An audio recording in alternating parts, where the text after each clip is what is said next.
Corona में दो चीजें होती हैं मरीज को। एक तो उसका ऑक्सीजन का लेवल कम हो जाता है। हमारा ऑक्सीजन का लेवल 95 होना चाहिए। ये अगर 90 पहुंच जाता है, 85 पहुंच जाता है, 80 पहुंच जाता है तो खतरनाक हो जाता है। तो एक तो ऑक्सीजन का लेवल कम हो जाता है और दूसरा रेस्पिरेशन का लेवल बहुत ज़्यादा बढ़ जाता है, सांस फूलने लगती है। रेस्पिरेशन का लेवल 15 होना चाहिए, ये 20 पहुंच जाता है, 25 पहुंच जाता है, 30 के ऊपर पहुंच जाता है।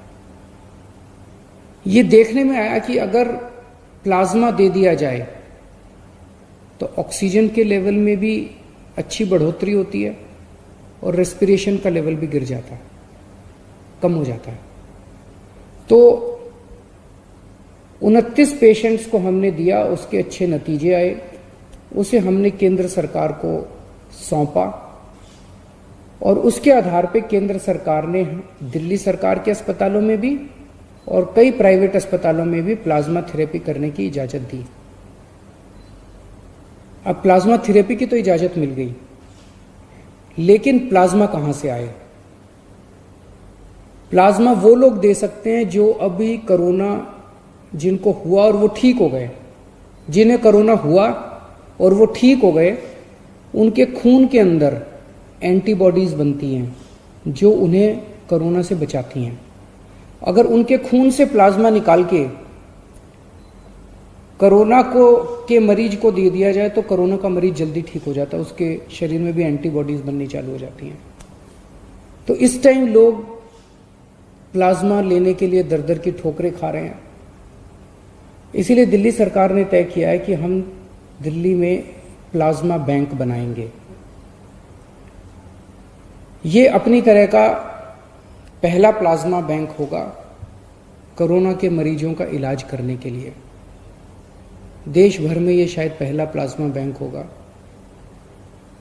हम ये नहीं कह रहे कि केवल सरकार प्लाज्मा ले पाएगी और अगर कोई प्लाज्मा डोनेट करना चाहे तो कोई और नहीं ले सकता, हम ये नहीं कह रहे। अगर कोई फैमिली है, उन्हें प्लाज्मा चाहिए, उनका दूसरा कोई रिश्तेदार है, वो कोरोना से ठीक हुआ, वो दे रहा है, तो ले लें, हमें कोई दिक्कत नहीं है। जो हमारा मकसद है, जो अभी एफर्ट्स चल रहे हैं उसको और मजबूत करना, उसको कमजोर करना नहीं है। तो हम प्लाज्मा बैंक बनाएंगे, दिल्ली सरकार प्लाज्मा बैंक बनाएगी। इसकी जो भी औपचारिकताएं हैं वो पूरी कर ली गई हैं पिछले 2-3 दिन में। और इस प्लाज्मा बैंक से सभी को प्लाज्मा मिलेगा, चाहे वो सरकारी अस्पताल हो या प्राइवेट अस्पताल हो। कोई सीधे ILBS जो हमारा अस्पताल है दिल्ली सरकार का, वहां पे प्लाज्मा बैंक बनाया जाएगा। अगर किसी को प्लाज्मा चाहिए तो डॉक्टर को या अस्पताल को प्रिस्क्राइब करना पड़ेगा, लिख के देना पड़ेगा कि इनको प्लाज्मा थेरेपी की जरूरत है। कोई खुद के नहीं कह सकता कि मेरा फलाना बीमार है इसलिए मुझे प्लाज्मा दे दो। डॉक्टर की रिकमेंडेशन जरूरी है और डॉक्टर या हॉस्पिटल ILBS को अप्रोच करेंगे और ILBS उन्हें प्लाज्मा दे देगा।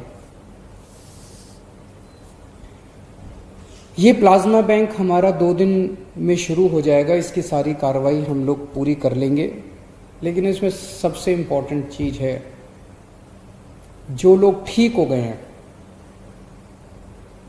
उन लोगों को सामने आके प्लाज्मा डोनेट करना पड़ेगा। अभी भी लोग कर रहे हैं, लेकिन इस कोई व्यवस्था नहीं है, अब इसकी व्यवस्था बना दी जाएगी। तो जो लोग ठीक हो गए उनसे मेरी हाथ जोड़ के प्रार्थना है, जिंदगी में किसी की जान बचाने के कम मौके मिलते हैं, ये मौका आपको मिला है। मेरी सब लोगों से जो लोग कोरोना से ठीक हो गए उन सब लोगों से प्रार्थना है हाथ जोड़ के कि आप सब लोग सामने आके खुल के प्लाज्मा डोनेट कीजिए ताकि दूसरों की जान बचाई जा सके। एक तरह से यही सच्ची भगवान की सेवा है, एक तरह से यही सच्ची भगवान की भक्ति है। मैं ये बता दूं कि ये गलतफहमी ना हो कि प्लाज्मा कोई संजीवनी बूटी है, प्लाज्मा से सबकी जान बच जाएगी। अगर कोई पेशेंट अंतिम स्टेज में पहुंच चुका है, कोमॉर्बिडिटीज हैं, दूसरी बीमारियों से घिरा हुआ है, मल्टी ऑर्गन फेलियर हो चुके हैं, वेंटिलेटर पे जा चुका है, ऐसे पेशेंट्स को बचाना मुश्किल होता है। लेकिन जो पेशेंट्स अभी मॉडरेट स्टेज में हैं, अभी उनकी स्थिति खराब नहीं हुई है बहुत ज़्यादा, उनके लिए ये मददगार साबित होता है, इतना समझ लिया जाए। एलएनजेपी के हमारे जो हेड हैं डॉक्टर सुरेश, उनसे मैंने बात की। उन्होंने बताया कि अभी पिछले कुछ दिनों में उन्होंने 35 मरीजों को प्लाज्मा दिया है, जिसमें से 34 बच गए, एक की मौत हुई। एक और दिल्ली का प्राइवेट बड़ा हॉस्पिटल है, उनसे जब मेरी बात हुई, उन्होंने 49 लोगों को प्लाज्मा दिया, 46 लोग बच गए। मैं ये नहीं कह रहा, हो सकता है ये जो 34 लोग हैं और 46 लोग हैं वैसे भी बच जाते उनमें से कितने, लेकिन ये एक आंकड़ा है, उसमें से कितने बचते कितने नहीं बचते कह नहीं सकते। जो डोनर्स हैं उनके मन में गलत फहमियां हैं। एक तो डोनर्स को ये लगता है कि मैं दोबारा प्लाज्मा देने जाऊंगा, कोरोना के अस्पताल में जाऊंगा, कभी दोबारा कोरोना ना हो जाए। वैसे तो दोबारा कोरोना नहीं होगा, लेकिन फिर भी हमने व्यवस्था आईएलबीएस में की है। आईएलबीएस कोरोना अस्पताल नहीं है। आपके आने का, जाने का, टैक्सी का सारा इंतजाम दिल्ली सरकार करेगी। बस आप हाँ कह दीजिए कि मैं कोरोना देना चाहता हूँ, मैं प्लाज्मा देना चाहता हूँ। और आईएलबीएस में अच्छी व्यवस्था की हुई है।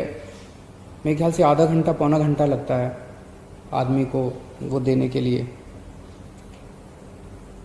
अगले कुछ दिनों के अंदर हम नंबर जारी कर देंगे। उस नंबर पे जो जो लोग देना चाहते हैं, उस नंबर पे कॉल करके, व्हाट्सएप करके हमें बता सकते हैं कि मैं देना चाहता हूँ, और उनसे संपर्क करके उनसे सारा इंतजाम कर दिया जाएगा उनसे प्लाज्मा लेने का।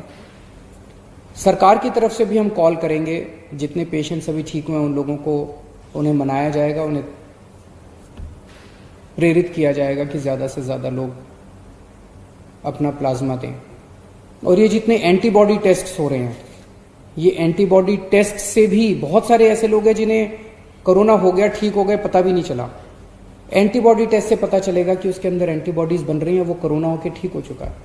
ऐसे भी बहुत सारे 52,000 लोग तो दिल्ली में भी रिकॉर्ड के मुताबिक ठीक हो चुके हैं, और इसके अलावा ढेरों लोग ऐसे होंगे जो कोरोना हुआ, ठीक हो गए, उन्हें पता नहीं चला। ऐसे सब लोगों को प्रेरित किया जाएगा ताकि वो ज़्यादा से ज़्यादा प्लाज्मा दें और हम और ज़्यादा से ज़्यादा लोगों की मदद कर सकें, उनकी जान बचा सकें। और इसमें सबसे अहम भूमिका मीडिया की होगी। इसमें कोई पार्टीबाजी नहीं, कोई राजनीति नहीं, हमें सबकी जान बचानी है, चाहे वो किसी भी धर्म का हो, किसी भी जात का हो, किसी भी पार्टी का हो।